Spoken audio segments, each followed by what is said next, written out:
Michelin, a better way forward.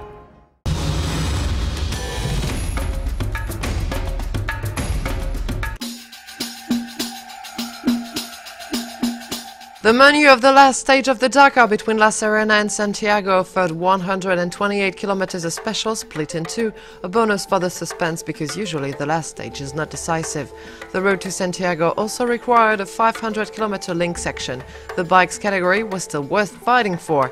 On the contrary, in the cars category, only a terrible mishap could make Peter Ansel miss the title.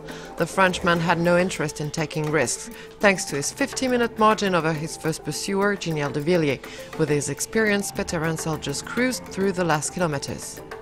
The other mini driver, also a former biker who won the Dakar in 2004, had the latitude to shine.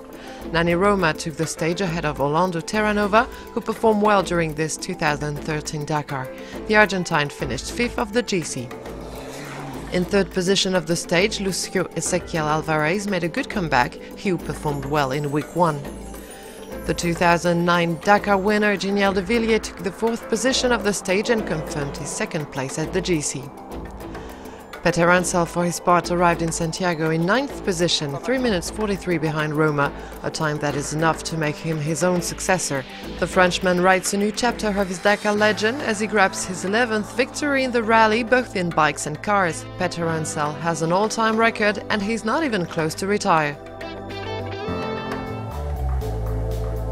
In terms of last-minute development, Chaleco Lopez went all in. He changed his engine yesterday night and took a 15-minute penalty. The Chilean wanted to overtake Ruben Faria at the GC, but his gamble was unsuccessful to Faria's relief. The Portuguese had been pushed to the 3rd position on Friday, therefore he was glad to see Chaleco lost in the last section of the special. The remaining 11 kilometers made the decision and it was not in the advantage of Chaleco. The local couldn't handle the pressure and he was not so far from missing the 3rd step of the podium. The threat was coming from Ivan Yaques. In the end, Chaleco arrived ahead of Faria, but because of this penalty, his gap with the Portuguese was 14 minutes. Unsurprisingly, this year's overall winner is Cyril Desprez.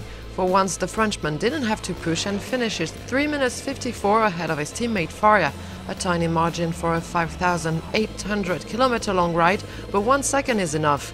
Thanks to this 5th crown, Desprez levels with Cyril Neveu in number of victories, and he can now set his mind on Stefan Peter Ansel's record.